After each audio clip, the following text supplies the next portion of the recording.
Esta manhã nós retornamos ao Evangelho de Lucas, a que convido os irmãos a abrirem suas Bíblias em Lucas capítulo 10, para que então possamos retomar e terminarmos, portanto, esta perícope que temos já estudado aqui há 2 semanas.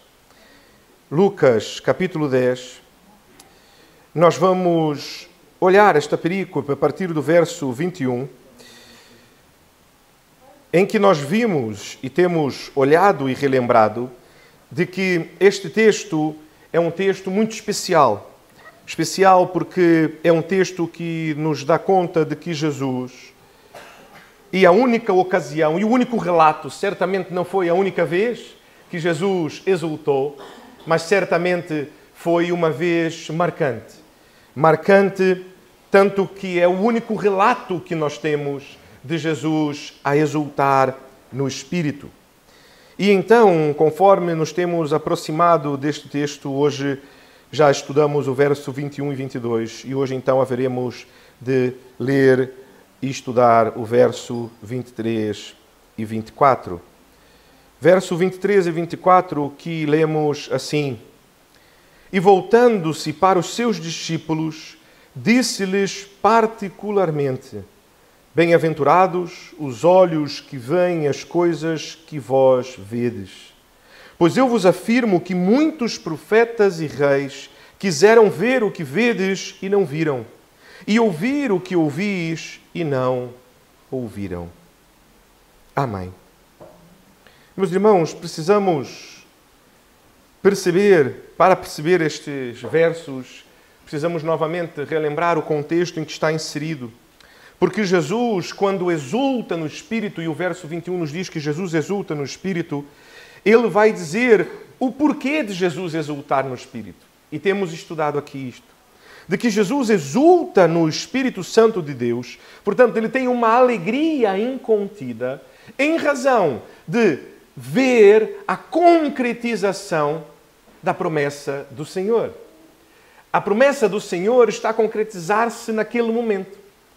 Talvez, muitas vezes, nós possamos perguntar, e talvez algum dos irmãos possa ter dúvida, e talvez algum irmão mais aberto possa chegar até a porta da igreja depois no final do culto e dizer: mas pastor, a obra de Jesus não era a obra de salvação, de que ele viria e morreu na cruz? Sim, esta é a obra de Jesus.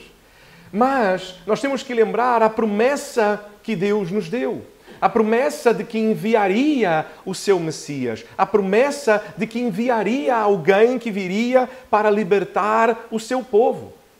E então o que Jesus está a dizer aqui, e Jesus exulta diante do reconhecimento. Porque se nós lembrarmos, nós estamos no capítulo 10 e Jesus envia os 70 e depois de enviar os 70, eles retornam. E retornam exatamente naquela perícope anterior, que vai do verso 17 ao verso 20. E quando retornam, eles estão maravilhados. Estão maravilhados com aquilo que aconteceu. Porque, honestamente, eles já ouviram certamente o que aconteceu aos 12 quando foram enviados. Mas isto temos que lembrar que ainda foi na Galileia. Ainda foram naquelas cidades na circunvizinhança de onde estavam.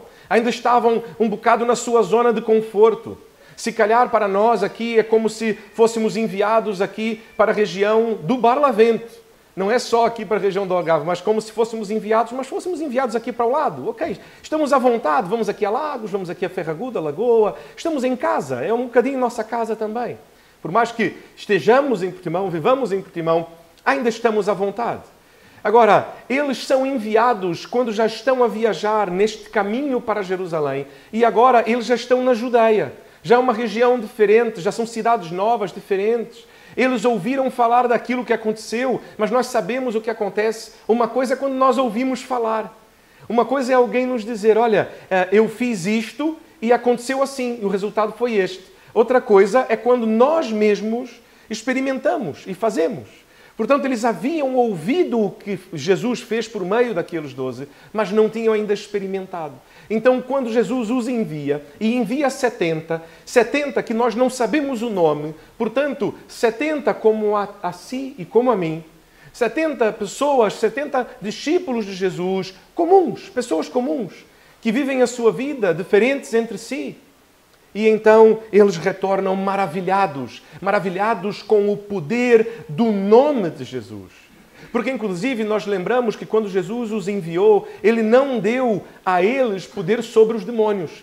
Se nós lermos ali no envio dos 12, vamos ver que Jesus diz explicitamente, Ele lhes deu poder para libertar de demônios, para curar, para pregar o Evangelho e libertar demônios. Quando envia os 70, Ele não coloca esta última parte. Ele diz a Ele que quando entrar nas casas e quando forem nas cidades, que curem seus doentes e que preguem o reino de Deus. Mas Ele não fala sobre o poder sobre demônios. Então eles voltam maravilhados, porque Jesus sequer lhes deu autoridade. Jesus não lhes deu autoridade sobre demônios, mas ao nome de Jesus, até os demônios se submetem. E eles então voltam maravilhados pelas curas, pela recepção que tiveram nos lugares, porque lembram-se, eles foram enviados sem nada, foram enviados só com a roupa do corpo, foram enviados sem ter um sítio para dormir, sem ter mantimentos com o que comer, na absoluta dependência de Deus, não das pessoas.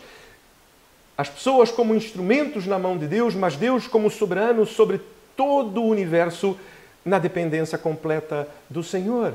E então eles voltam maravilhados. E então Jesus exulta, e exulta porque de maravilhados o que eles fazem é perceber, de facto, Jesus não é um homem comum. Jesus não é um homem como o outro. Ele não é um mestre como qualquer outro. E talvez em nosso tempo alguns irmãos pensem, mas pastor, isto foi lá no primeiro século, o mundo era diferente. E eu lembro-me ainda de ouvir alguns colegas meus, missionários, de uma outra missão com a qual trabalhei muitos anos atrás, a primeira missão com a qual trabalhei, já se vão aí mais 20 anos, pouquinho tempo. E eles diziam que na época deles, quando entraram nesta organização, nesta missão, o treinamento que recebiam, eles passavam um tempo de treinamento mesmo, um treinamento formal, ou seja, assistirem aulas, a serem treinados, aconselhados, mas no fim, a formatura, vamos assim dizer, destes missionários era uma formatura muito curiosa. Era como se nós chegássemos agora aqui para o Filipe e disséssemos, então, muito bem, Filipe, agora o Filipe está pronto, recebeu aqui o treinamento, muito bem, então agora digam aí o nome de uma cidade no Alentejo. Digam o nome de uma cidade no Alentejo qualquer. Évora é muito grande, uma cidade menor. Beja também é muito grande, eu quero uma cidade menor, uma cidade pequena. Mértola. E nós apanhamos o Filipe, levo o Filipe ali para a paragem de autocarro, meto-lhe dentro de um autocarro só com a passagem de ida, sem dinheiro nos bolsos, só com o seu documentozinho na sua carteira, sem poder levar cartões de banco, essas coisas todas, não é? Porque senão era batota. Mas então ele entra no autocarro e nós o enviamos e dizemos assim para ele, eu o busco daqui a uma semana aqui mesmo, está bem? A esta mesma hora. E uma semana depois eu volto para buscá-lo e dizer, então, como é que correu? Era este o treinamento. E dizer, mas então, quando eu chegar a Mértola, eu falo com quem? Com quem lá estiver. Mas não tem nenhum contacto. Não. Vais a Mértola e vais chegar lá e vais buscar homens e mulheres de paz, vais pregar, anunciar o reino, vais orar pelas pessoas. Mas eu vou dormir onde? Olha, Deus proverá. Mas eu vou comer o quê? Deus proverá. Mas eu vou... E era esta era a formação, esta era a graduação para os missionários que estavam a entrar na missão. E estamos a falar isto nos anos 80. Ou seja, não estamos assim tão longe disso. Eu sei que para os mais novos, anos 80, faz muito tempo, antes mesmo de nascerem. Mas anos 80 não faz tanto tempo. Ou seja, estou a dizer em comparação, porque quando nós olhamos um texto como este, nós pensamos, mas isto já faz há muito tempo, isto pronto, já tem 2000 anos. Bom, 2000 anos e 40 anos atrás é ontem. E a ideia é percebermos de que a verdade é que por mais que o mundo tenha mudado, o nosso Deus não mudou. E não muda. E Ele continua soberano sobre todas as circunstâncias. Talvez nos falte fazer isto. Talvez nos falte apanhar os nossos jovens, metê-los num autocarro só com a passagem de ida e buscá-los uma semana depois. Talvez precisemos fazer uma experiência como esta. Não sei se os pais vão gostar muito, talvez vão falar, pastor, não faça assim, meus filhos não estão prontos, isto não é assim, como é que vão... Mas talvez precisemos fazer algo parecido com isto. Com mais segurança por o nosso mundo ter mudado, mas fazer algo que lhes levem a, de facto, experimentar que Deus é o mesmo Deus, de que a palavra de Deus é real e viva, de que Deus ele não muda, não há nele sombra de alteração. E então, estes homens estavam maravilhados, porque de facto, se eu digo aos irmãos, por mim mesmo, pelo meu poder ou pela minha autoridade, vão, façam, os irmãos sabem como é que isto ia correr, não é? Iam chegar lá, não iam conseguir falar com ninguém, não iam ter onde dormir, iam ter que dormir ao relento, iam ficar com fome. É assim que seria. Iam passar alguma dificuldade. Mas quando eles vão, eles voltam maravilhados. Porque de facto, só mesmo com a autoridade de Deus, e para não haver dúvida, para não haver margem, não é apenas que foram recebidos, não é apenas que tiveram onde dormir, não é apenas que tiveram o que comer. Eles estão maravilhados porque mesmo endemoniados, quando traziam pessoas endemoniadas a eles, e eu tenho certeza que qualquer um dos irmãos cá na igreja, e obviamente nem mesmo o pastor, não é uma situação confortável, não é? Se alguém diz assim, olha, há ali um endemoniado na esquina, pode vir ajudar? Se calhar nós engasgamos aqui um segundo, não é? E nós dizemos, Senhor, o que é que eu faço? Se eu disser que não, coitada, a pessoa precisa de um socorro. E quem pode socorrer esta pessoa, senão nós, que temos a Jesus? Entretanto, está a falar que tem ali uma pessoa endemoniada. Não é a situação na qual eu quero ir, não é? Não é o meu desejo ir. Olha, um endemoniado. Sim, claro, vamos lá. Como se convidássemos a tomar um café aqui ao lado. Mas quando traziam endemoniados a estes homens, não é a autoridade deles, não é o poder deles, não é por quem eles eram, não é porque eles sabiam, e nós falamos sobre isto, das técnicas que existiam lá atrás, na primeira libertação que Jesus faz, de que Jesus liberta apenas pela palavra. E que isto era muito marcante porque naquela altura existiam muitas técnicas. E nós podemos falar que hoje em dia é a mesma coisa. Se os irmãos assistirem qualquer filme destes que falam de exorcismos, vão ver que a própria Igreja Católica tem um manual com uma série de técnicas e coisas que precisam ser ditas e feitas e etc. Como se o poder da libertação estivesse nestas técnicas, estivesse em métodos e coisas que nós fazemos, que então, por fazermos estas coisas, é que os demônios se vão. Não. Eles percebem que os demônios se vão pela autoridade que há no nome de Jesus. E, portanto, ao fazerem, reconhecem, este é de facto o Messias de Deus. Ele é o enviado de Deus. Ele é com quem Deus está, que é favorecido, que é abençoado, que é bendito. Ele é o bendito de Deus. E então Jesus exulta. Exulta exatamente porque, como ele vai dizer, porque o Pai escolheu revelar a eles. Porque não é simplesmente porque vem o que Jesus faz. Porque, meus irmãos, precisamos lembrar. O ministério de Jesus, apesar de nós olharmos hoje, não é? E 2000 anos depois, vemos que há cristãos espalhados por todo o mundo. Então, talvez fiquemos aqui com uma impressão de que o ministério de Jesus era um completo sucesso. Mas nós lembramos que acabamos de ver no final do capítulo 9 de cidades inteiras que não recebem a Jesus, que dizem não, sequer passe pela nossa cidade. Nós não queremos saber de ti, para nada. A ponto de Tiago e João dizerem a Jesus, Senhor, quer que nós mandemos fogo do céu para que queime? E Jesus precisa os dizer, não é assim, calma, tenham calma. Mas a verdade é que, apesar de nos parecer o ministério de Jesus é um sucesso, e novamente vimos no final do capítulo 9, quando homens vêm, Senhor, eu quero segui-lo. E quando Jesus diz, está bem, então venha, segue-me. Senhor, desculpa, eu disse que queria segui-lo como quem diz. Se calhar como alguém que às vezes nos diz, olha, então, agora depois do culto, tens algum compromisso? Vamos almoçar juntos? Vamos almoçar, vamos conversar? E então respondes, sim, vamos. Desculpa, que eu acabei de lembrar que tinha um outro compromisso. Ou seja, se calhar a pessoa, ao convidar, tinha a expectativa de que dissesses que não é? Se calhar dizer, olha, vamos marcar um café qualquer dia. Vamos, claro, vamos marcar assim. Então pode tal dia. Tal dia. Não, eu é que não posso, afinal. Porque diz como quem diz. Não diz verdadeiramente ou não diz de coração. Haviam muitos a seguirem a Jesus, a dizerem que seguiam a Jesus, a dizer, olha, eu sou um discípulo dele. Eu quero, Senhor, deixe-me segui-lo, deixe-me ser um dos seus discípulos, deixe estar mais próximo, no seu grupo mais próximo. Então, quando Jesus lhes diz, ok, venha. Afinal, desculpe, deixe-me enterrar aqui os meus mortos. Afinal, deixe-me apenas despedir da minha família, dizer adeus à minha família. Afinal, tenho isto, tenho aquilo outro. Porquê? Porque não efetivamente, apesar de dizerem ser discípulos de Jesus, apesar de estarem ali, de ouvirem a Jesus, de dizerem a Jesus, deixe-me segui-lo, não efetivamente o viviam.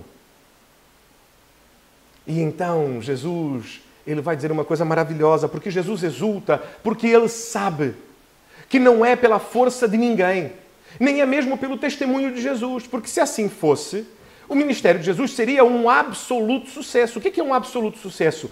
Não haveria ninguém que visse o que Jesus está a fazer, que ouvisse o que Jesus está a fazer, o que Deus está a fazer por meio dele, e que fosse dizer que não a ele. Pelo contrário, todos diriam, sim, eis aí o Messias.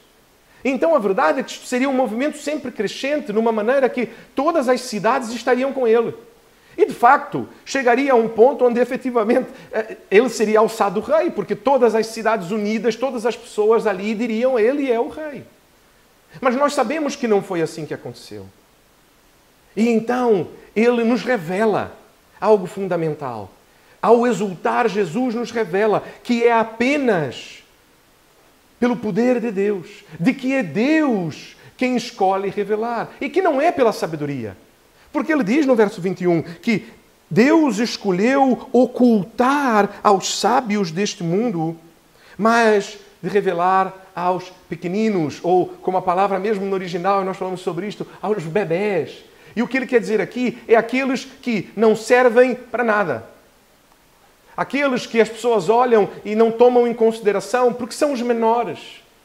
Porque se calhar só estorvam, só fazem barulho, só incomodam, não é? Só dão trabalho, só precisam que estejamos o tempo todo atentos neles, porque senão se aleijam, senão fazem alguma asneira, partem coisas, precisamos estar atentos. E quando estamos a falar, estão a gritar, estão a correr, estão a pular, estão a subir. E Deus escolhe revelar a estes que nada podem fazer por si mesmos, porque os nossos filhos, quando têm fome, eles não podem fazer nada por si mesmos se são bebés. Quando já são crianças um bocadinho maiores, já começam a se despachar com algumas coisas. Mas quando são muito pequeninos, não conseguem. Não conseguem e precisam de nós para tudo. E é isto que ele está a dizer. Que Deus escolhe revelar-se aos pequeninos. Aqueles que nada podem fazer por si mesmos. Que não poderiam chegar ao conhecimento de Deus e nunca chegariam por si mesmos se este não tivesse sido revelado pelo Pai. E então Jesus segue, como estudamos na semana passada, e ele exulta porque ele mesmo diz que ele é quem revela ao Pai. Porque só quem conhece o Pai é o Filho, só quem conhece o Filho é o Pai. E ele vai dizer que só quem conhece o Pai é o Filho e aquele a quem o Filho quiser revelar. É isto que faz com que o coração de Jesus exulte. É isto que lhes foi revelado. E é neste contexto que Jesus diz a eles, bem-aventurados os seus olhos. Por quê? Porque veem as coisas que vocês conseguem ver. São olhos abençoados. Meus irmãos, é interessante ver como Jesus está a falar para todos. Jesus está a falar com todos. Nós sabemos que, obviamente, existia sempre uma grande multidão ao redor de Jesus, sempre pessoas ao pé dele. E então, aqui o texto vai dizer que Jesus vira-se e fala particularmente para os seus discípulos. Isto significa que, de facto, esta mensagem que Jesus está a dizer, infelizmente, e quando digo infelizmente é porque ela nos revela isto, que mesmo pessoas que vão atrás de Jesus, e vamos agora eu vou passar a dizer assim, que existe uma diferença entre os que são seguidores de Jesus e os que vão atrás de Jesus. Porque a realidade é que existem muitas pessoas a irem atrás de Jesus. Existem muitas pessoas que estão ali ao pé de Jesus. Mas o que o texto vai dizer é que Jesus vira-se e fala particularmente com os seus discípulos. Por quê? Porque não significa que aqueles que estão ao seu redor, que todos aqueles que vão atrás dele, ou que o ouvem, ou que o seguem, efetivamente são seus discípulos.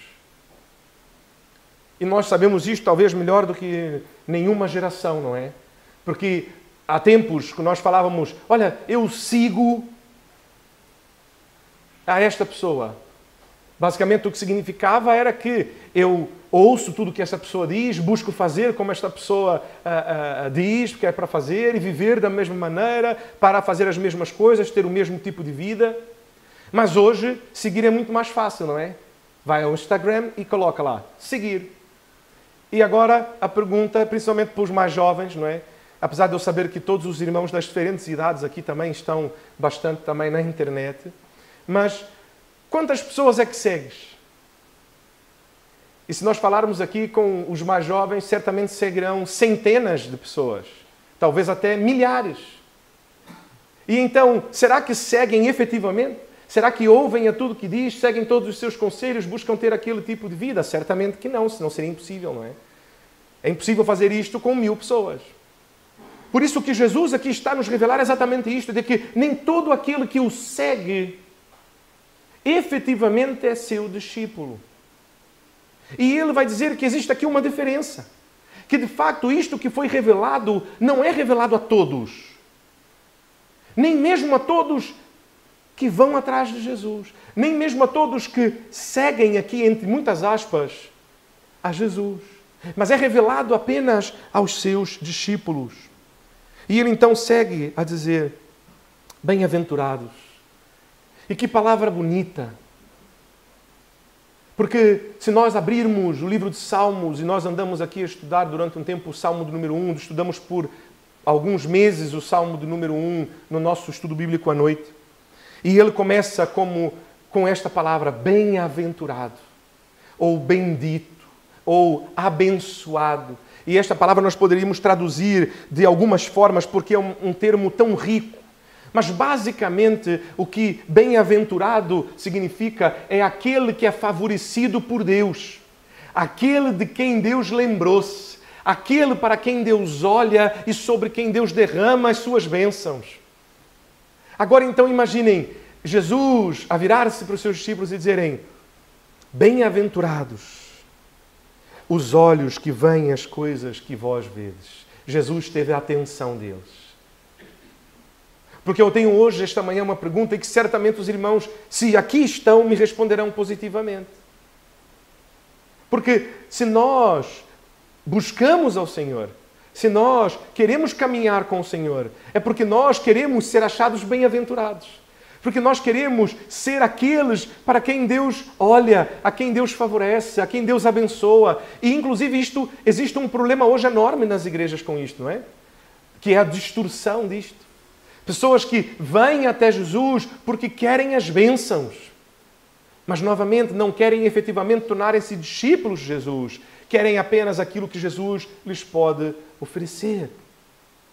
E temos então um problema em nosso tempo nas igrejas, porque há muitas pessoas que querem ser abençoadas, mas não querem fazer, não querem ser, não querem viver, não querem seguir efetivamente, serem discípulos de Jesus.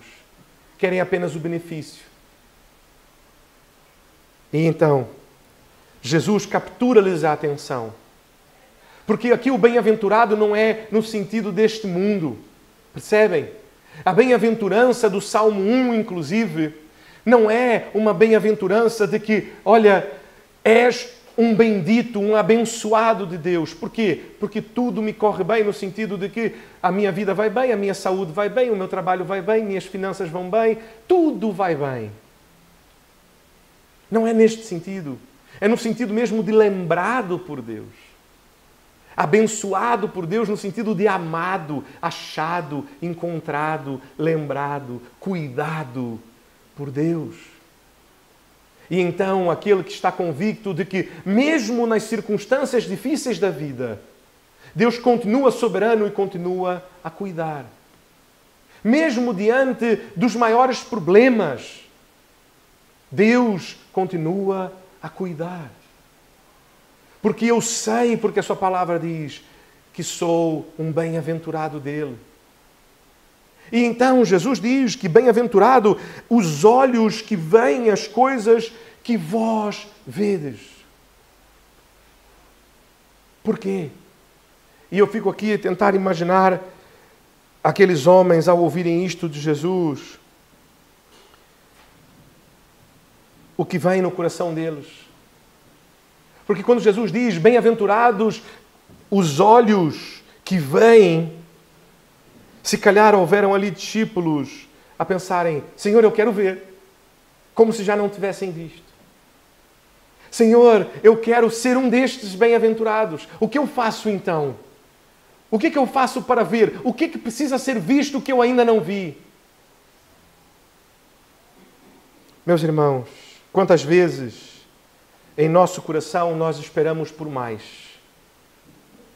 O que Jesus faz ao dizer, bem-aventurados os olhos que veem aquilo que vedes, é que Jesus pontua, vocês são bem-aventurados.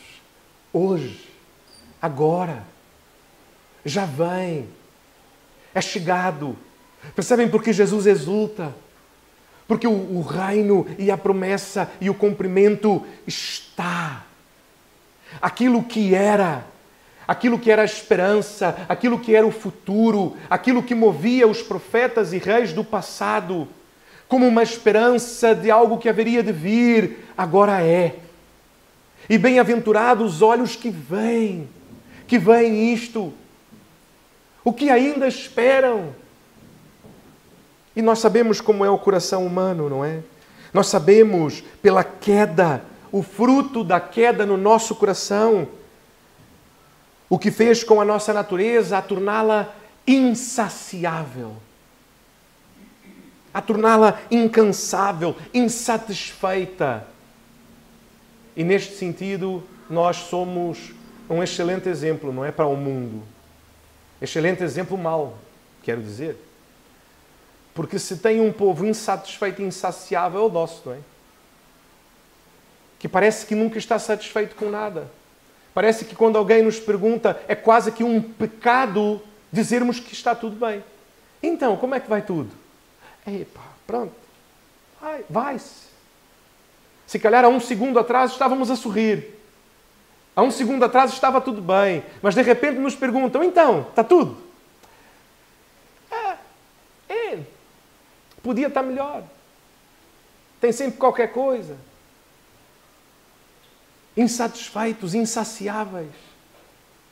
Talvez estes homens, apesar de reconhecerem quem Jesus é, nos seus corações, Jesus sabia. Jesus sabia que ainda aspiravam. O conhecimento não os saciava. Este é o Messias, este é Jesus, este é o amado de Deus, este é aquele que é soberano sobre tudo, ao nome de quem tudo é submetido. Ponto. Não. E então, imagine agora que descobrimos, olha lá, conseguem ver no futuro? E então Jesus continua a pontuá-los, a dizer, eu vos afirmo que muitos profetas e reis quiseram. Eu vos afirmo. É isto que muitos profetas e reis esperaram. Esta era a esperança deles, ver este dia. Ver o que vedes e não viram. E eles desejaram ouvir o que ouvis e não ouviram.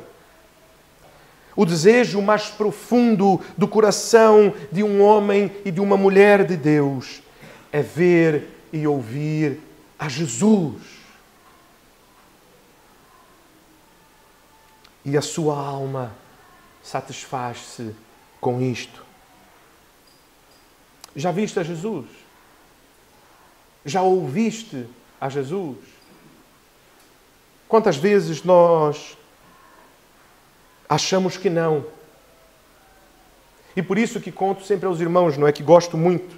E inclusive, por exemplo, a versão Almeida que uso na aplicação, talvez os irmãos de longe não consigam ler, mas conseguem perceber que existem letras brancas e letras vermelhas. Conseguem perceber?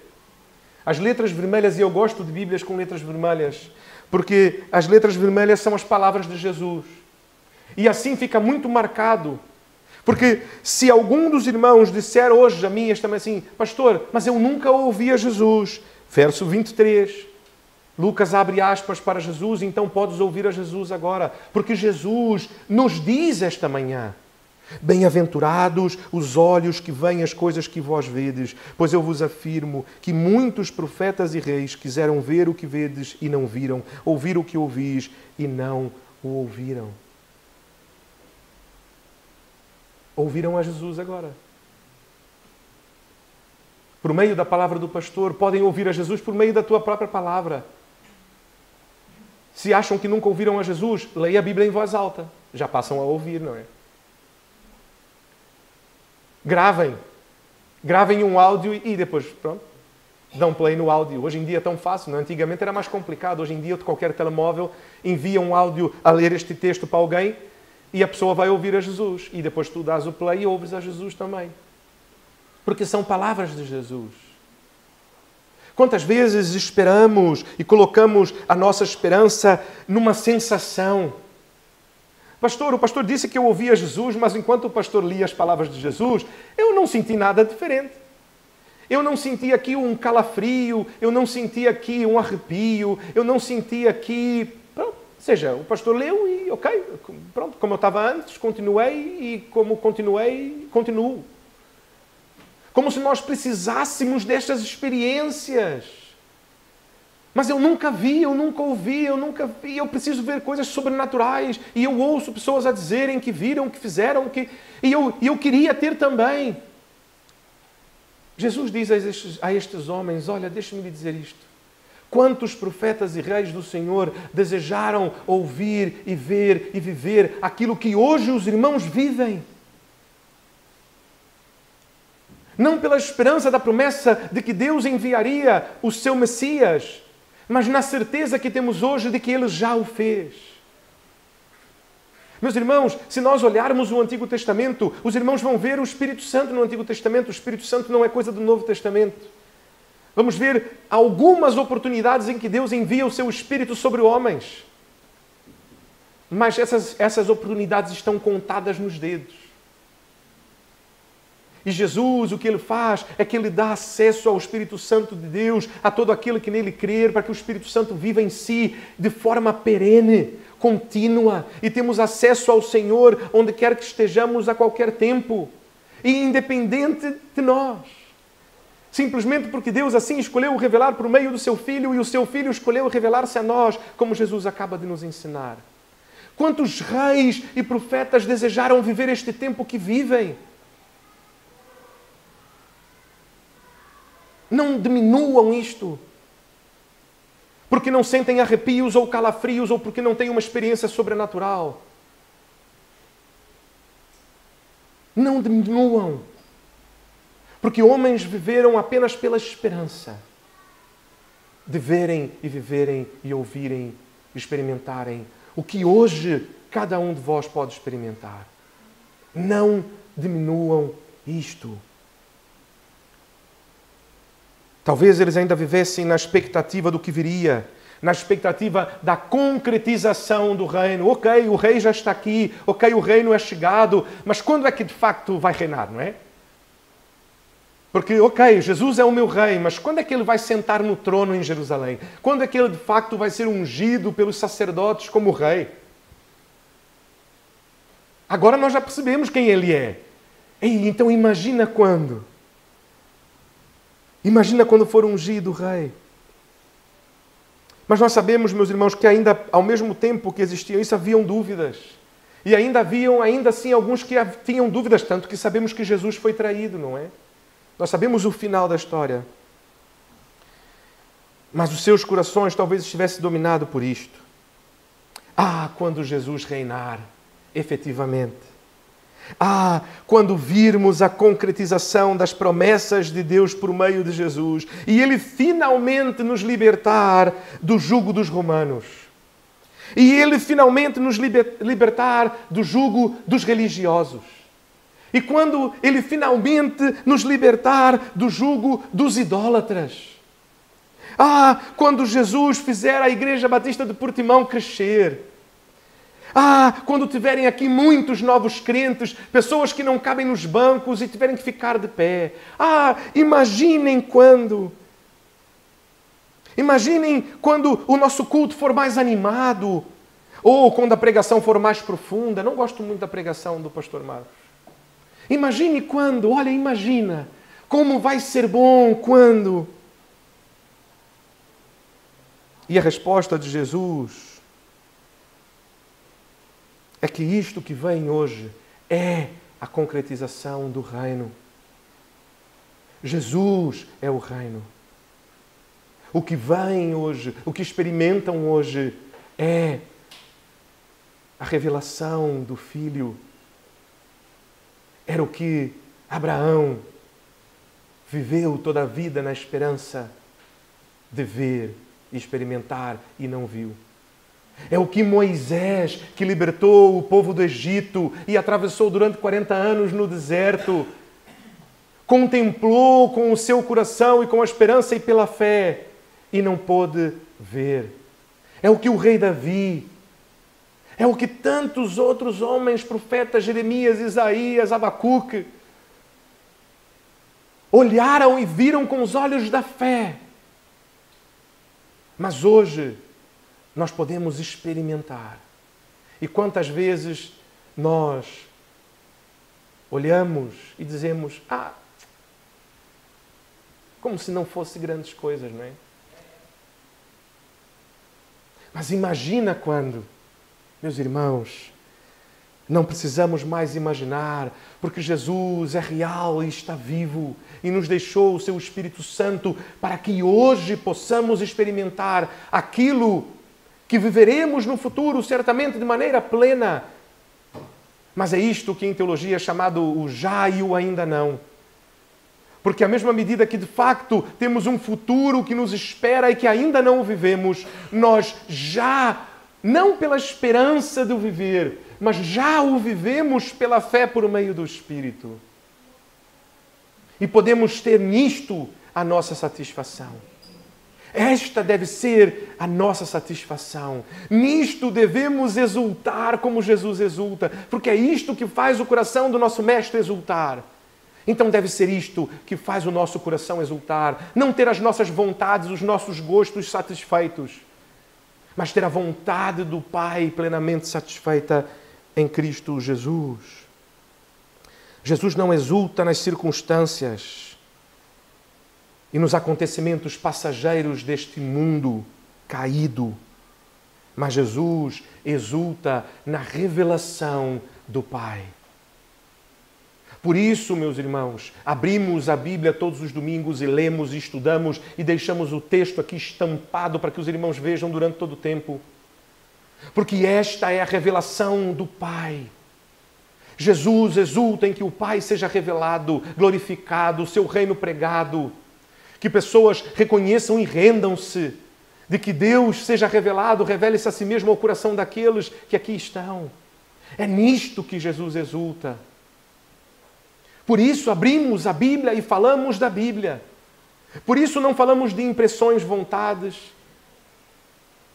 Obviamente o pastor às vezes conta alguma história para ilustrar, mas é apenas como uma ilustração para a palavra de Deus e aquilo que Ele nos quer ensinar.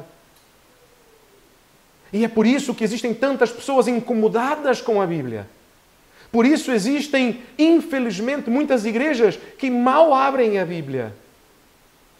Porque a verdade é que se calhar não desejam muito a revelação de Deus, porque quando leem a revelação de Deus e veem que a exultação deve ser na revelação do Pai, e que isso deve ser o que nos satisfaz, que devemos olhar hoje para a nossa igreja e, apesar dos nossos olhos humanos verem coisas que se calhar não nos satisfazem plenamente, olharmos em volta e exultarmos no Senhor, porque olhamos e vemos irmãos e irmãs a quem o reino foi revelado. E glorificarmos a Deus por isto. E permanecermos firmes no Senhor, rumo a Cristo, porque Ele é o nosso alvo, como Paulo nos vai dizer. Jesus nos ensina que esta era a fonte de esperança de reis e profetas. verem e ouvirem o que vocês ouvem hoje? Qual é a vossa fonte de exultação e plena satisfação? Meus irmãos, por isso, domingo após domingo, abrimos nossas Bíblias no Evangelho de Lucas. Sabem porquê? Porque o nosso desejo é conhecer a Jesus. O nosso desejo é ouvir a Jesus. E já houveram irmãos que perguntaram, mas o pastor não prega em outros textos, não fala sobre o texto, o pastor só ensina em Lucas. E os irmãos são testemunhas de que nós temos a nossa leitura devocional em outros textos das Escrituras, de que conforme lemos e estudamos o Evangelho de Lucas, Jesus nos conduz pelo Antigo Testamento, pelo futuro da Igreja. E, portanto, a verdade é que nós usamos o Evangelho de Lucas como o ponto de partida da revelação de Jesus, lente pela qual olhamos a Bíblia. Porque esta semana, os irmãos bem sabem, vamos arrancar com a nossa EBD de Bases da Fé. E a primeira aula esta semana, os vídeos já estão a ficar prontos para serem colocados e os irmãos poderem assistir esta semana. É exatamente sobre a Bíblia. E deixe-me lhe dizer, apesar de muitas pessoas dizerem, olha, a Bíblia é como um manual de instruções. Desculpe, não é. A Bíblia é o livro de toda a sabedoria humana. Não, não é. A Bíblia serve para nos ajudar, nos guiar, nos conduzir, para sabermos como devemos agir e viver. A verdade é que a Bíblia tem todo este conhecimento, mas não é o que a Bíblia é. A Bíblia nos ajuda em tudo isto, mas não é isto que a define. O que a Bíblia é a revelação de Deus. Isto é que a Bíblia é. E então encontramos conforto na palavra? Sim. Sabe por quê que encontram conforto na palavra? E agora os irmãos podem aprender, olha, que coisa linda para dizermos a evangelização de alguém. Porque nós certamente, os irmãos conhecem alguém que, se calhar quando estão com o coração pesado, apanham a palavra para ler. E estas pessoas, por mais que às vezes não sejam crentes, vão dizer assim, eu quando leio a Bíblia o meu coração fica mais leve. Eu sinto paz.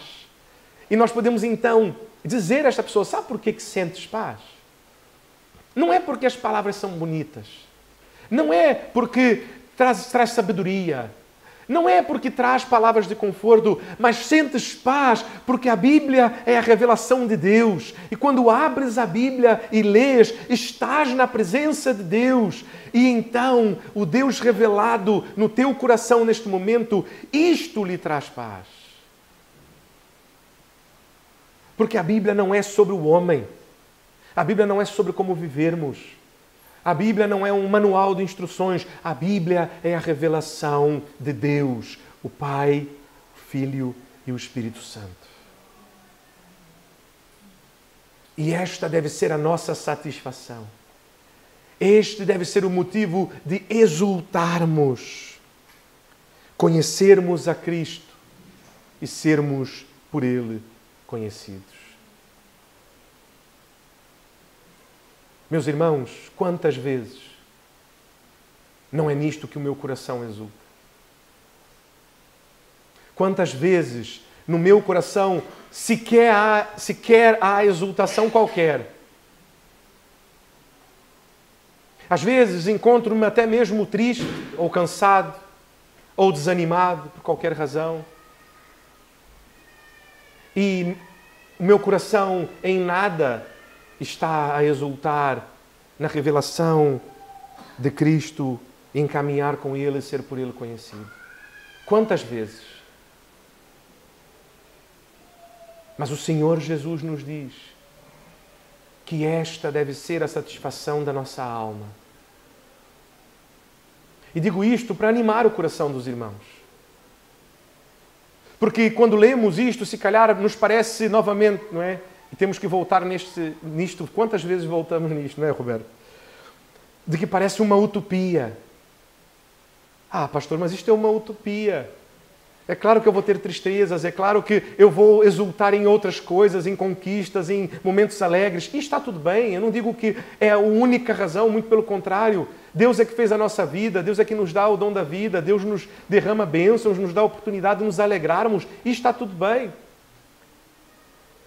Há alguns anos atrás havia este problema no nosso meio, não é? Achavam que o crente não podia estar alegre. O crente tinha que ser aquilo sempre com uma cara bastante fechada, muito sério, a não rir-se de nada. Alguém contava uma anedota, era capaz de segurar para rir em casa, porque eu não podia rir na frente de ninguém, porque eu sou crente. Então vão achar que não. Não é isto. Deus se alegra em que nos alegremos na vida em que Ele nos dá. Entretanto, o motivo máximo da nossa alegria e da nossa satisfação não deve estar nas coisas deste mundo. E é difícil. Assim como Jesus nos revelou aqui, que é pela revelação do Pai e pela revelação dele, deixe-me lhe dizer isto, não é pela tua própria capacidade. Não sou eu que vou conseguir achar satisfação pelo meu esforço na obra de Cristo. É apenas pelo poder de Deus e pelo Espírito que vive em mim e em si. Ele é que nos dará esta satisfação.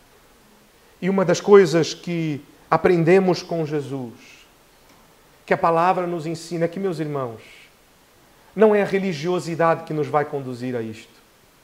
No sentido de que termos uma aparência ou termos que colocar uma capa. Não, eu sou um homem de Deus, então se a satisfação deve ser esta, eu estou plenamente satisfeito. E só que eu sei que no meu coração isto não é verdade. O Senhor conhece o teu coração e Ele sabe naquilo que exultas ou não. Ele sabe que muitas vezes podes olhar isto que acabamos de ler e dizer: ó Senhor, eu percebo, mas está difícil. Nós não precisamos então entrar na presença do Senhor como alguém que de alguma maneira pudesse porventura esconder algo dele, mas entrar com honestidade e sinceridade de coração e dizer: Senhor, ajuda-me a exultar, ajuda-me a perceber a riqueza que tenho hoje, que profetas e reis viveram pela esperança de viver o que eu hoje vivo.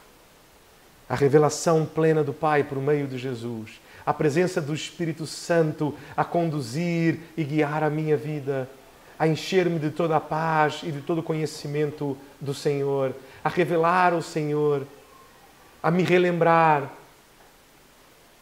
a me ajudar a conduzir a minha vida, a frutificar na terra do meu coração, a viver as boas obras que o Senhor preparou de antemão para que nós a fizéssemos, como vai dizer a tua palavra.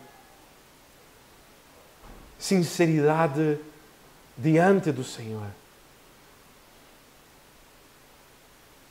Como que tens orado na tua vida? Tens orado como alguém religioso?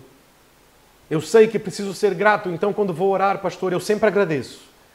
Eu não peço nada a Deus. Mas depois chega para o pastor e diz: pastor, ore por mim, por isto, por aquilo outro, porque eu preciso disto, preciso daquilo e minha vida está assim, assim. Peça a Deus. Não, pastor, mas a palavra diz que temos que ter gratidão. Gratidão e sinceridade. Se o teu coração não está a sentir gratidão, está a sentir necessidade, aproxime-se como quem aproxima-se do Pai.